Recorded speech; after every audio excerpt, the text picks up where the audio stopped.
Welcome to The Explainer. Today we're going to break down something pretty wild, how one short video showing a single act of vandalism basically blew up online and created a global firestorm that started in a small village in southern Lebanon.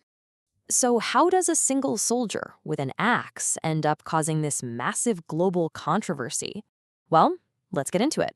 This whole story kicks off not with a big battle, but with one really shocking act, all caught on camera for the world to see. And this right here, this is the flashpoint. Just a short, jaw-dropping clip that started a chain reaction, bouncing from social media feeds all the way to the highest levels of government. All right, so to really get what's going on, we need to look at two things. What exactly happened in this video, and maybe even more importantly, where it all went down. I mean, the video itself, there's no mystery. You see the whole thing happen clear as day. A soldier, an axe, and a religious statue getting smashed to pieces. And because it was so clear, so unambiguous, it just went viral almost instantly. Okay, but the location? This is so important. This wasn't just any random place. It happened in Dibble, a Christian village, sitting right on a really tense border. And get this, most of the people who lived there had already been forced to leave their homes because of the conflict. That adds a whole other layer to what this act meant.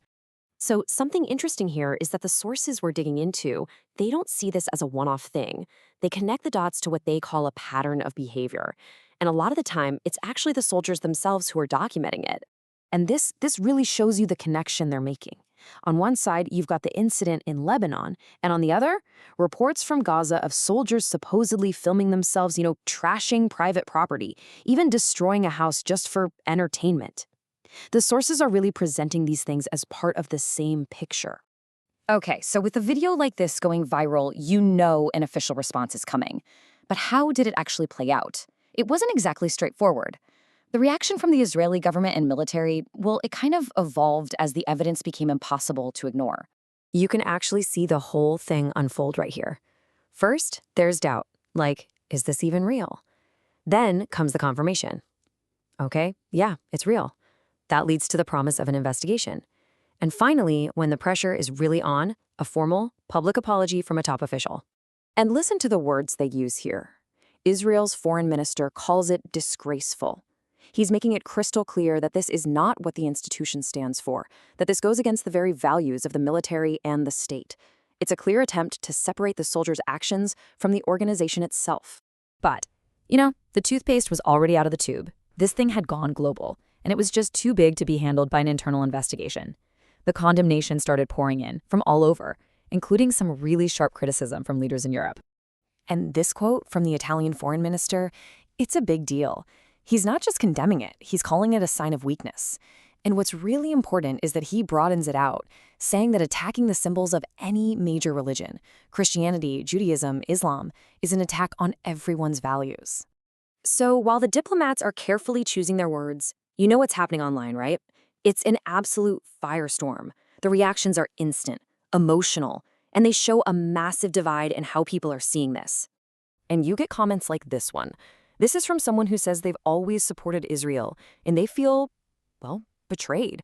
To them, it's not just a political issue. It's a personal attack on their faith and a violation of the trust they had.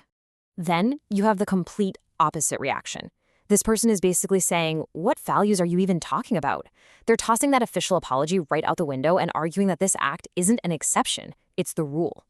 And this next one takes it even deeper. The argument here is that this isn't some rogue soldier. It's a reflection of the society that produces the army, and that the only thing that's really changed over the years is that now we have social media to show it to us instantly. And finally, you get this just pure skepticism. You can practically hear the sarcasm, right? Oh, you're going to investigate? What's the punishment? A vacation? It really captures that feeling from some people that there won't be any real consequences. So, okay, we've seen the video, we've looked at the context, and we've heard all these different reactions. What does it all mean? Why did this one little clip cause such a huge explosion? When you boil it all down, it seems to come back to these four big ideas. First, the insane speed and power of social media. Second, just how sensitive religious symbols are. Mess with them and you get a massive emotional reaction, guaranteed. Third, It shows how the actions of one single person can suddenly impact how the whole world sees an entire army. And last, it's proof that a camera can be a weapon, that the act of filming and sharing can be just as impactful as any military move. Which really leaves us with this one big question to chew on, doesn't it? In our world today, with a smartphone in every pocket, who's actually got more power?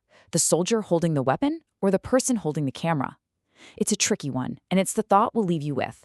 Thanks for joining us for this explainer.